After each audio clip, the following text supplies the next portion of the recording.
Bonjour, je vous accueille ici pour une conférence sur le jardin de bien-être qui va aussi répondre à la question qu'on pose souvent, qu'est-ce que c'est les jardins guérisseurs? Question qui me met complètement dans l'embarras parce que c'est tellement vaste que c'est très très difficile de répondre en 5 minutes. Est-ce que vous m'entendez bien? Oui. Parfait. Je vais passer à la photo suivante. Donc vous verrez surtout des fleurs, histoire d'être vraiment dans l'ambiance. Il y aura surtout des fleurs à part le début qui est plus sur l'architecture. Donc en fait je vais essayer de lister assez rapidement sans trop m'étendre plein de points. Et je vous invite pour essayer de garder du temps pour ensuite, pour approfondir les points qui vous intéressent. Parce que c'est tellement vaste que voilà, on ne peut pas faire quelque chose de complet. Donc, les jardins de bien-être, moi je le vois d'abord par l'architecture.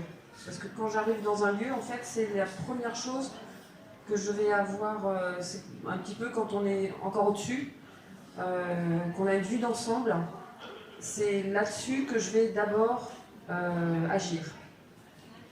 Donc moi, je ne me suis pas présentée, je fais de l'éco-conception de jardin, donc j'aime bien me présenter comme architecte jardinière, c'est-à-dire de la tête jusqu'à la tête. Je vais vous montrer un exemple, quelques exemples. Je vais chercher à créer un équilibre. Et cet équilibre-là va vraiment donner une sensation de quelque chose qui se pose. C'est-à-dire qu'aujourd'hui, la plupart des jardins sont très anguleux, très yang, on va dire. C'est-à-dire qu'on a d'abord des limites de propriété, soit carré, rectangle ou triangle. Très peu de courbes. Le bâti, il n'y a pas beaucoup de yurts ni de tipis chez nous. Tout est aussi très anguleux. Donc, l'idée, c'est pas de rejeter ce qui est anguleux, mais de l'équilibrer en amenant les courbes. Et les courbes, on va les amener par les lignes du jardin. Donc par les lignes ici, les lignes de circulation. Donc là, à gauche, c'est un gîte, et puis la photo, elle est prise depuis la maison des gens, une maison en bois. Hein, tout était en éco-conçu pour ce jardin et puis ce gîte. Et on a fait aussi attention à séparer les espaces gîtes et maisons d'habitation qui accueillent aussi des chambres d'hôtes. Donc là, en fait, on a une circulation qui est qui va amener beaucoup de douceur, en fait. J'ai quelques autres exemples. Alors ça, c'est encore des gîtes. Bon, c'est pas tout à fait le même angle de vue, mais en fait, vous voyez que par rapport à la photo du haut, on a... Alors, je reprends souvent les clients qui me disent on va casser les angles. Non, on va adoucir l'angle. C'est-à-dire qu'entre le bâti et le sol, on va amener du végétal qui va créer une pente. Donc on va remplir l'angle en fait, avec du végétal. Et on va aussi amener de la courbe dans ce sens-là. Donc en fait finalement il y a deux courbes là. En 3D il y a deux courbes qui sont amenées. Une courbe dans ce sens comme ça, et un cheminement comme ça, qui va serpenter entre les maisons. Et d'ailleurs après j'ai créé, comme le chemin serpente entre les deux maisons, avec des plantes, on peut couper le vent en fait. On peut freiner le vent. Parce que c'était vraiment un gouffre, un passage de vent. Donc voilà pour les lignes. Oui, il y a autre chose qui va en ramenant du végétal comme ça près du bâti, on va aussi créer un équilibre entre le bâti qui est statique. Donc je vais amener des plantes plutôt qui sont dans le mouvement, avec des graminées ou des plantes très légères. Et le bâti est aussi, le terme que j'avais employé, oui, massif, enfin, dense, on va dire. Donc là aussi, c'est avec le végétal qu'on va pouvoir alléger. Il y a une forme de lourdeur dans le bâti qu'on va alléger par des plantes, justement, beaucoup plus légères. Donc là, c'est la cliente qui avait choisi les plantes. Moi, j'aurais mis plus de choses aériennes encore, surtout près du bâti. Et là, les choses comme le bambou non traçant, des graminées, une plante que j'ai sur mon stand, le Nellegia capensis, qui ressemble à une prêle plumeuse. Tout ça, c'est des plantes qui vont vraiment pouvoir amener de la légèreté.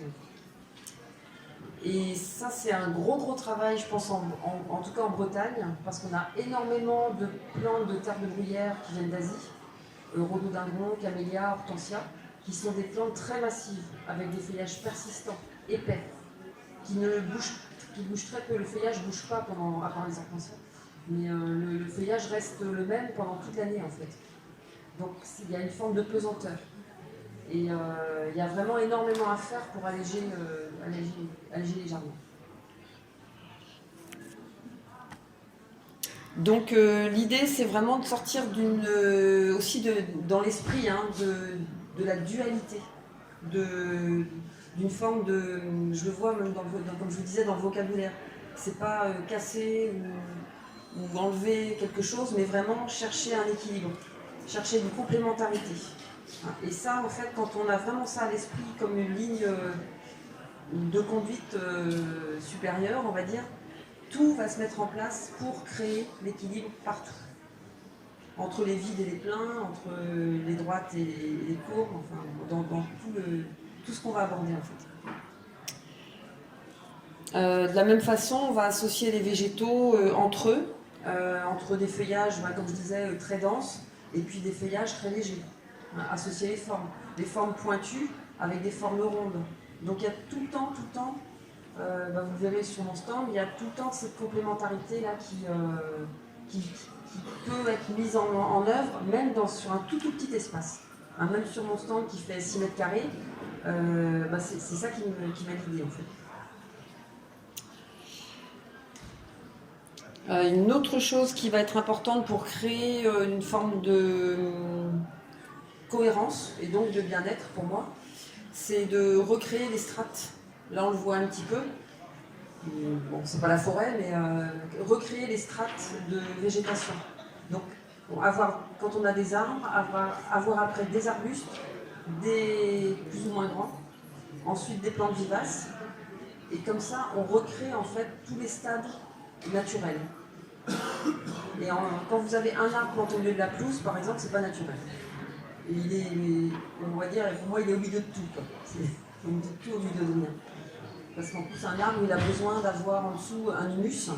Donc, quand les feuilles, il faut qu'il ait des feuilles qui tombent, il faut qu'il ait vraiment toutes les matières organiques qui vont lui permettre d'avoir un terreau et qui vont nourrir les racines ensuite. Donc, un arbre, en fait, il est toujours intégré dans un espace qui est planté avec d'autres plantes. Donc, voilà pour l'architecture. J'ai peut-être une autre, je crois que j'avais une autre photo. Oui, voilà, c'est encore les courbes. Bon, là, la courbe, elle existait déjà et on l'a préservée. Les paysagistes, quand ils sont arrivés, le jour où ils ont démarré ça, ils m'ont dit « Bon, alors on fait un truc comme ça ?» J'ai dit « Non !» Il y a un plan, vous suivez le plan. Donc ça, ils ne l'avaient jamais fait poser en courbe. Et puis, en fait, il y a à la fois une pente et puis une courbe en S. Donc, ça a été... c'est pas simple du tout à mettre en œuvre, en fait. Mais c'est ce qui va vraiment apporter de la douceur. Alors il y a des architectes qui veulent que le jardin soit en résonance avec le bâti et faire le jardin autant carré que le bâtiment. Après, c'est chacun son point de vue. Pour moi, l'idée, c'est plutôt d'équilibrer. C'est quelque chose de... Voilà. Et dans le potager, on a les lignes, pareil, qui suivent un peu la courbe de niveau qui a été créée avec le soutènement. Ici, là, donc oui, dans les aménagements, vous avez vu qu'il y a beaucoup sur celui d'avant. Les matériaux, je vais en parler rapidement. Je fais un autre point par rapport au bien-être, pour moi qui est important, c'est les matériaux les plus naturels possibles, ce qui n'est pas obligatoirement bon marché. Donc, quand on met de la pierre au lieu du parpaing, c'est pas le même coup. Là, c'est un revêtement nature-sol c'est chaud, sable, et puis il y a une résine en fait qui va quand même agglomérer le tout. Là, j'ai pas encore eu la fiche technique. J'ai demandé au paysagiste, mais je l'ai pas eu. faut que je me renseigne un peu plus sur la nature de la résine. Et puis le bois, là c'est du chêne. Les ganivelles, c'est du châtaignier. Tout ça, c'est non traité. C'est des bois qui tiennent vraiment très bien. Autrement, moi, ce que je vous conseille, c'est pour des structures ou des terrasses, ça va être du bois très haute température, bois THT, voilà, qui va avoir. Donc, du coup, c'est des bois locaux, du frêne par exemple, et qui va avoir une bonne tenue dans le temps, et ça évite les bois isolés ou les bois traités.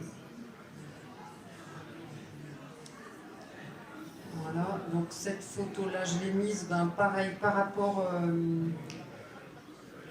à l'idée générale de se reconnecter à la nature. Bon, là, on voit vraiment bien comment l'architecture du jardin, le dessin du jardin est fondamental. Vous voyez la photo d'en haut à gauche. En fait, le salon du monsieur, il est ici. Hein. Donc il donnait sur la terrasse et le parking. C'est-à-dire que le frein à main casse, la voiture elle atterrit sur le canapé. Donc il n'y avait aucun frein en fait. Et du coup, une vue sur le bitume et la terrasse. Et donc ce que j'ai fait, c'est que on a refait tout le stationnement plus loin. On l'a arrêté en fait à quelques mètres, à 2-3 mètres de la maison. On a mis une ganivelle pour recréer, même si c'est pas efficace pour arrêter une voiture, il y a quand même la sensation de protection. Et puis derrière des panicomes qui viennent flouter et protéger aussi de la vue depuis l'extérieur, depuis le chemin. Et puis après des fleurs en fait, il y a des fleurs et puis là on a le passage pour aller dans le jardin ici. Voilà, donc en fait en enlevant la terrasse qui était devant et en redessinant l'aire de stationnement, on arrive vraiment à changer complètement d'univers.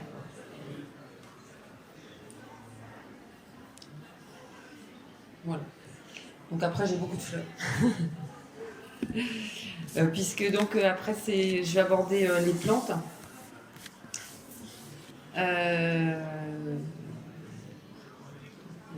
Donc il y a un des points importants avec les plantes, c'est auquel moi je suis attachée, c'est l'ancrage dans le temps. Et le fait de mettre des plantes qui vont marquer les saisons. C'est-à-dire que soit avec des floraisons, avec des feuilles, avec des écorces aussi, c'est vraiment faire en sorte que chaque saison soit belle, qu'il y ait des choses à la fois belles, voire parfumées. En hiver, il y a plein de fleurs parfumées. Donc il y a vraiment tout un travail qu'on peut faire dans le choix des végétaux. Donc ensuite, et qui vont faire qu'on a envie de sortir aussi. Quand on a quelque chose qui sent bon dehors en hiver, à côté de la porte d'entrée, moi je sais que ça me donne envie de sortir, même s'il faut sortir. Donc là, sur le bien-être, c'est fondamental. Je fais attention aussi d'avoir tout ce qui est vu depuis la maison va être plus orienté vers des floraisons, des périodes où on reste à l'intérieur, fin d'automne, hiver, début de printemps. Puisque tout ce qui fleurit plus en été, on est plus dehors, donc même si elles ne sont pas moins vues depuis la maison, c'est moins gênant. Je ne sais pas si je me suis bien fait comprendre. Ouais.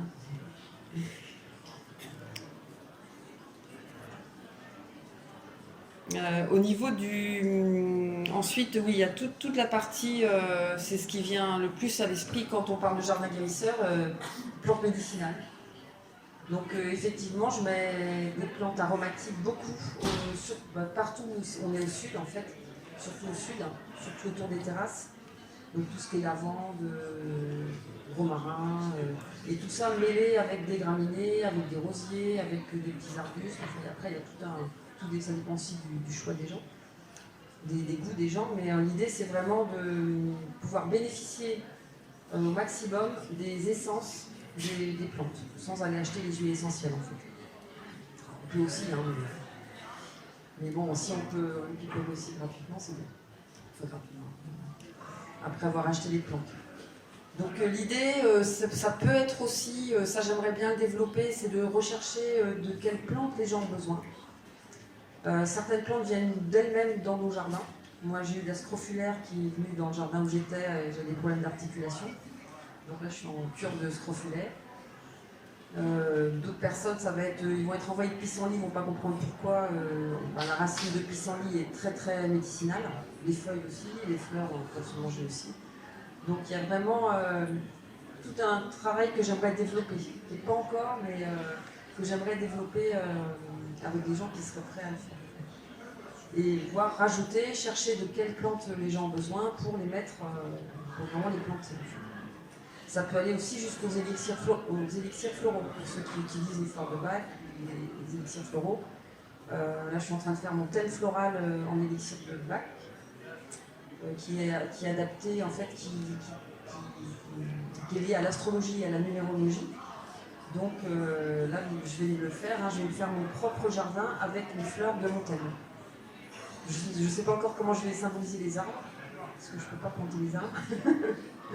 Mais il y a vraiment quelque chose à creuser. Et dans ce domaine un petit peu plus subtil, moi j'amène aussi beaucoup le mandala dans les jardins. Donc soit pour le potager, soit dans l'organisation autour de la maison, l'organisation des massifs plantés autour de la maison par exemple. Pour que la maison ait un effet rayonnant, qu'on se sente en fait au centre de sa propriété. Et ça, c'est quelque chose que je sens bien aussi. Donc, qui est comme une trame, un peu en pointillé, où on retrouve un espèce de rayonnement. Comme ça. Donc tout ça, ça se crée avec les plantes, en fait, par le choix des plantes et toujours le dessin du jardin. Ça, il est vraiment fondamental. Enfin, moi, j'ai vraiment pris conscience que y a vraiment quelque chose de spirituel pour moi dans cette histoire d'architecture, parce que pour moi c'est la forme. L'architecture c'est vraiment le choix des formes. Et la forme, c'est un peu l'incarnation. On rentre, pour moi, c'est ma conception, mais c'est une âme qui rentre dans une forme qui est le corps. Et le fait de donner des formes dans le jardin, c'est comme prolonger sur Terre ce qu'on est soi-même. Je vais aborder rapidement ensuite un autre point très important pour le bien-être, c'est moins d'entretien, plus de plaisir. Ça c'est vraiment fondamental aussi, ouais, tout est fondamental. J'ai vraiment un principe qui est de choisir les plantes en fonction, de toute façon c'est la devise des paysagistes normalement, c'est la bonne plante au bon endroit. C'est-à-dire que quand je fais un plan, je considère la plante à maturité. C'est-à-dire que si j'ai 2 mètres de haut de disponible, si je ne veux pas qu'une plante dépasse 2 mètres, je vais choisir une plante qui monte naturellement à 2 mètres de haut, à peu près approximativement.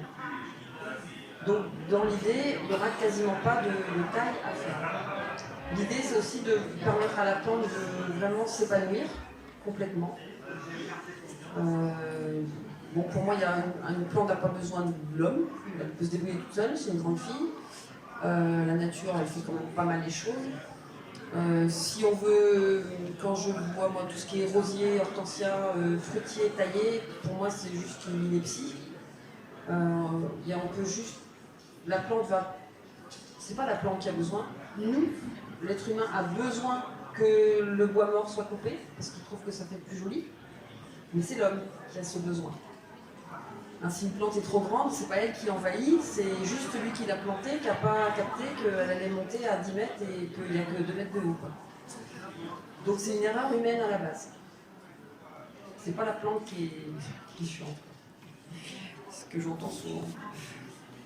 Donc faut vraiment penser que d'une plante, dès qu'on coupe, en fait, on crée une entrée pour les maladies. Ça, je vais faire ce petit croquis là. Il n'y a pas beaucoup de gens qui connaissent ça, et même les élagueurs. Quand vous avez un arbre, ou un arbuste, peu importe, toc toc, je fais plusieurs branches. En fait, si vous regardez, vous allez voir qu'à la base, il y a des petits bourrelets. À la base de la branche, il y a des petits plis. En fait, c'est dans ces petits plis qu'il y a l'hormone de cicatrisation. Et seulement là. C'est-à-dire qu'une branche qui est coupée là ne peut pas cicatriser à cet endroit-là. Ça vous fait juste un porte-manteau. Et il va falloir attendre que ce bois-là sèche, pourrisse, et tombe pour que petit à petit, les petits bourrelets là viennent se refermer et forment un cul de poule. Vous voyez les arbres qui ont ces culs de poule là. Donc si vous voyez qu'un arbre, par exemple si celui-là il a une grosse branche là qui a été coupée, il a un gros cul de poule là qui est en train de se refermer, mais vous voyez que là c'est pas refermé encore.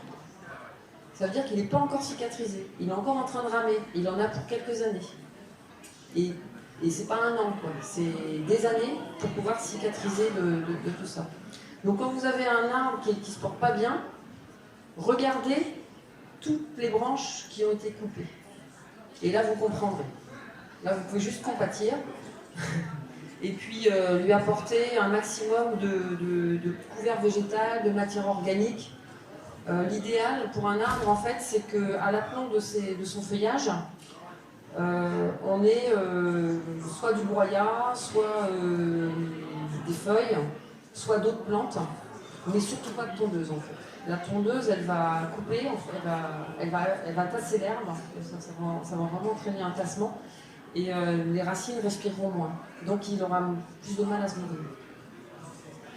Donc après, couvrir avec, si vous avez un arbuste malade, vous couvrez avec, je suis en train de déborder, mais bon c'est super important, donc vous faites un paillage que j'appelle thérapeutique, avec des orties, de la fougère, de la consoude, si vous en trouvez, ou à acheter.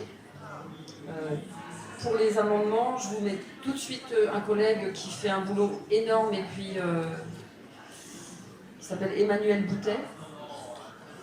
Tapez élémentaire Bretagne, et c'est quelqu'un qui est en train, c'est un paysagiste, mais il est en train de développer tout ce qui est régénération des sols. Donc, il travaille aussi avec des agriculteurs pour remettre des sols en culture après un travail conventionnel qui n'arrange pas les sols. Donc il y avait une super journée sur l'érosion des sols hier, auquel j'ai pas pu aller. Il y avait Gilles Clément. Donc ça, c'est un point vraiment fondamental. Donc voilà, je lui fais énormément de pub parce que c'est même plus de l'humilité, comme il est passionné, bon, normalement c'est quelqu'un qui devrait parcourir la Bretagne pour faire ses diagnostics de sol, et puis que ce soit dans les jardins ou dans les exploitations agricoles, et puis apporter tout son savoir et puis ses matières. Tous ces amendements, il fait de la terra preta, du lombricompost, de la poudre de basalte, du biochar, enfin, pour les gens qui connaissent un petit peu. Voilà. Oui. Oui. Là. Oui. L'idéal, c'est pas du tout. Si vraiment il y a besoin, parce que voilà, vous ne pouvez pas marcher, vous ne pouvez pas passer, ou voilà, qu'il faut vraiment couper. En fait, vous coupez, donc la branche elle est comme ça, vous avez les petits bourrelets ici, là, en fait vous coupez juste au début quoi, le plus près possible pour que ce qui puisse, du coup, il n'a pas à attendre que la branche meure et tombe toute seule. Il va pouvoir mettre en branle la cicatrisation tout de suite.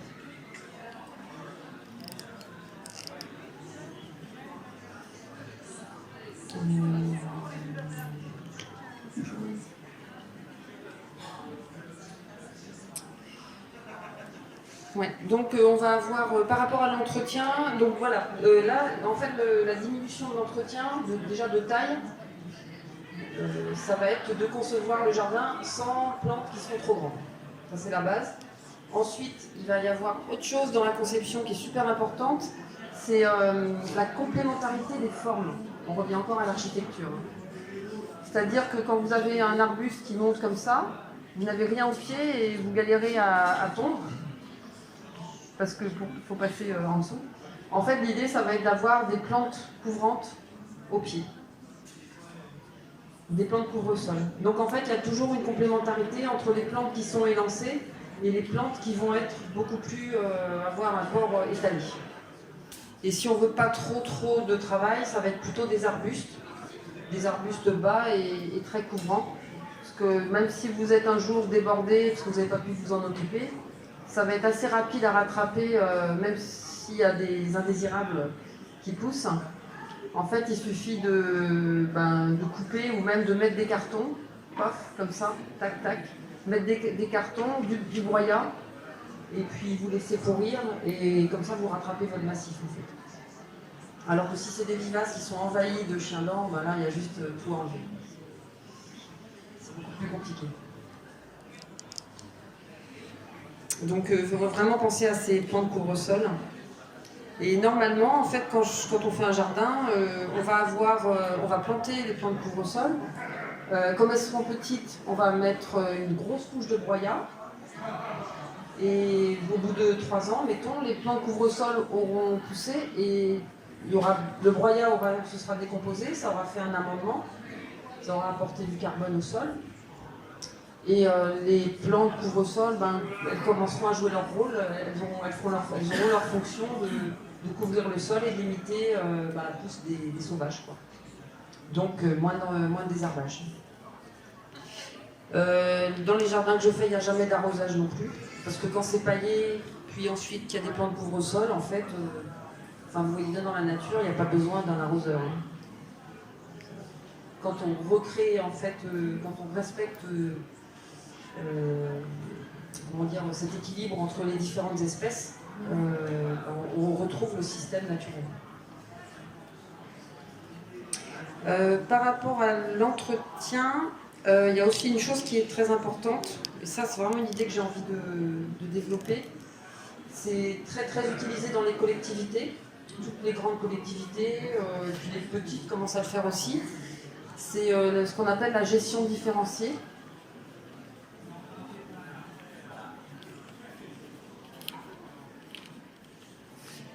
Est-ce que vous voyez si j'écris en bas? Peut-être pas. Non, je vais changer de page. C'est très simple à comprendre et vous allez voir tout de suite l'organisation des villes. En fait, en gestion différenciée, on va avoir un centre-ville, où on va avoir des plantes qui ont besoin d'arrosage, des annuels, donc beaucoup d'entretien et un peu hors sol, on va dire.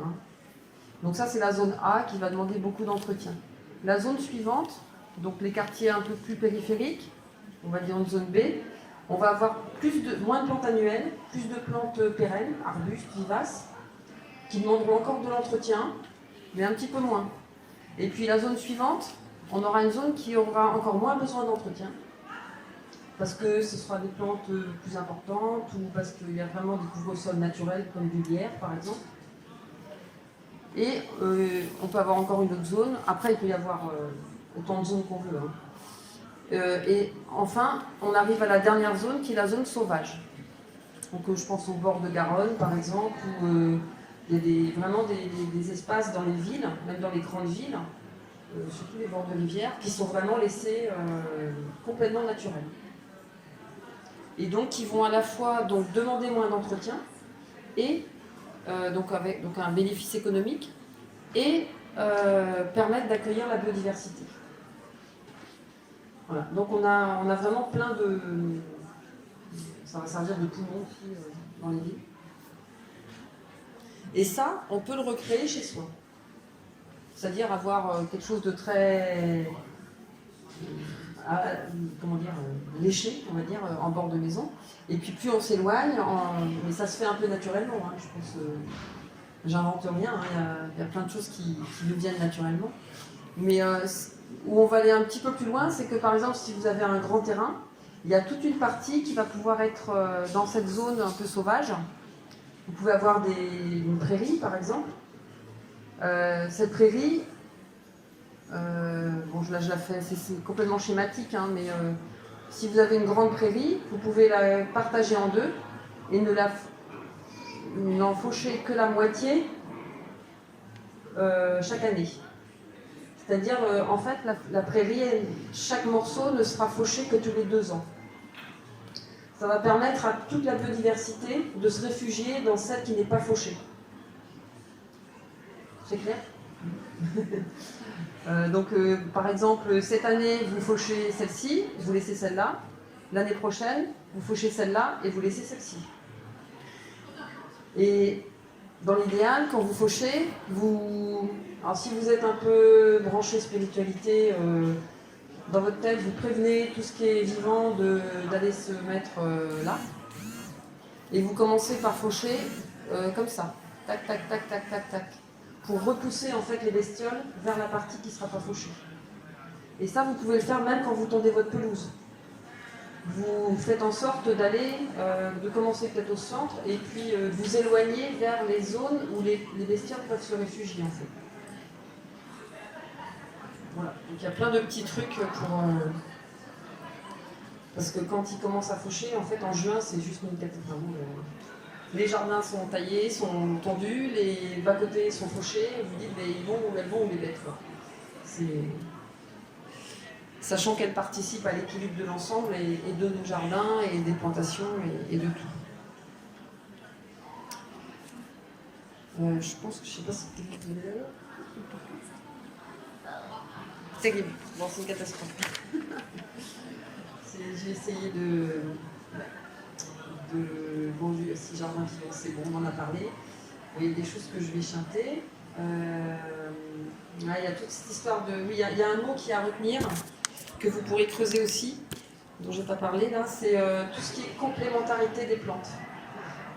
Association de plantes, on connaît un peu au niveau du potager, mais ça va beaucoup plus loin.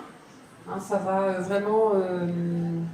je ne sais pas si vous avez entendu parler des acacias qui émettent des substances qui préviennent les autres arbres de l'arrivée des antilopes, je crois que c'est, je ne sais plus. Mais bon, ça existe en fait partout. Donc, c'est-à-dire que les plantes, quand elles ont un stress, elles émettent des substances chimiques qui préviennent les autres arbres ou les autres arbustes qu'il y a un prédateur qui arrive. Et donc ça crée une transformation du goût de leurs feuilles. Donc elles sont moins comestibles. Et ça oblige du coup les animaux à marcher beaucoup plus. Et à ne pas se concentrer à tout manger sur un espace. Ils ne peuvent pas en fait. Parce que les plantes deviennent mauvaises au goût. Donc ils sont obligés de changer. Ah oui, donc c'est tout ce qui est interaction entre les plantes entre elles et les plantes et les animaux, ça s'appelle l'allélopathie. Allélopathie. Donc là, c'est un champ de connaissances qui est en train de naître et qui est infini. Enfin, il y a une quantité d'interaction entre les plantes et les animaux et entre les plantes et nous qui est énorme. Que ce soit par la voie des airs ou par la voie des racines, par les champignons, les mycorhizes. Donc l'idée, ça va être dans un jardin d'associer les plantes boostantes avec les autres. Donc je prends un exemple tout simple. Pour les petits fruitiers, les petits arbustes à fruits, les rosiers, et les arbres fruitiers aussi, c'est très bien de mettre au pied des aromatiques qui vont vraiment agir autant par les airs que par les racines, qui vont stimuler, que des alliums, la famille des alliums, de l'ail, l'oignon, ça peut être de l'ail d'ornement aussi, qui eux vont avoir un effet fongicide, très bien au pied des pêchers, pour empêcher la cloque, par exemple. Ça peut être aussi des ombellifères qui sont, vous voyez, le persil, le fenouil, la carotte sauvage. Tout ça, c'est des plantes qui accueillent énormément de bestioles, qui sont très très riches en fait, et qui vont vraiment permettre aussi d'équilibre, d'enrichir la biodiversité, donc d'équilibrer le jardin. Voilà, il y a quelques familles de plantes comme ça qui sont vraiment à développer. Voilà. L'idéal, c'est d'en avoir un peu de tout. Donc je vais arriver au dernier chapitre qui est la nature guérisseuse. Donc, bon, je vais faire court, mais je vais plutôt vous donner des références de bouquins. On est vraiment à une époque où là on est en train de découvrir l'impact de la nature, que ce soit les bains de forêt, ça vous parle, les bains de forêt, Shinrin-yoku, qui sont en train d'être mis en place par les Japonais. Il y a l'ortithérapie aussi qui se développe dans les établissements médicaux, où les gens sont à la fois... L'idée, c'est vraiment de se rapprocher de la terre, des plantes, et puis de ressentir aussi ce que ça fait à l'intérieur. Donc il y a vraiment énormément d'études qui sont faites, très peu en France. Donc il y a ce bouquin-là, je ne sais pas si certains ont... Donc Pascal Derme, elle a présenté son documentaire à Lorient il y a 15 jours. Et donc elle a parcouru le monde pendant 7 ans pour écrire ce bouquin et faire un petit documentaire qui va être transformé en documentaire pour le cinéma. Et donc elle a interrogé des scientifiques du monde entier, sauf en France, parce qu'il n'y a pas de scientifiques qui font des études en France. Et donc qui explique vraiment scientifiquement, avec donc l'étude du cerveau, l'étude du taux de cortisol, enfin, plein de choses, à quel point la nature a un impact physiquement sur le corps. Vous l'avez vu ? Je ne sais pas si quelqu'un veut le prendre en main.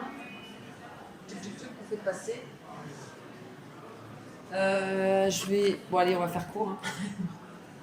Parce que de toute façon, si on part là-dedans, il y en a pour une journée. Il y a ce bouquin-là aussi, La vie secrète des arbres, donc, qui est un best-seller en Allemagne. Si quelqu'un veut le prendre une référence. Alors lui, il a une tendance à anthropomorphiser un petit peu les arbres. Il a été un peu critiqué pour ça. Du genre un arbre à l'aide, c'est petit. Donc ça passe pas très bien. Jacques Tassin prend le contre-pied en étant plutôt, c'est l'humain qui se transforme en arbre. Donc l'idée, c'est plus de ressentir ce que ressent un arbre. Donc ça, c'est Jacques Tassin, penser comme un arbre. Et puis ceux qui veulent aller encore plus loin, il y a des bouquins aussi sur vraiment le côté plus énergétique. Là, c'est accueillir l'énergie des arbres guérisseurs. Donc avec des techniques de méditation, il y a un CD aussi, c'est voilà, pour démarrer. Il y a des bains de forêt qui sont organisés à Brocéliande, Shinrin Yoku en Brocéliande. Shinrin Yoku en Brocéliande. C'est Glenn Delaval qui a fait ça. Et il a vraiment un ressenti incroyable. Enfin, vraiment très très... Voilà. Bon, en tout cas, de toute façon, je serai là toute la journée, si vous avez des questions. Pour approfondir. Voilà. Je suis désolée, je ne vous ai pas laissé la parole. Il n'y a pas eu le temps. On a commencé là. Oui, d'accord. Ok, ça marche. Donc, oui, sur mon stand. Oui, sur mon stand. Voilà, donc si vous avez des questions, je vous invite à me les poser après. J'aurais bien aimé partager plus, mais on a commencé aussi. Voilà, je vous remercie.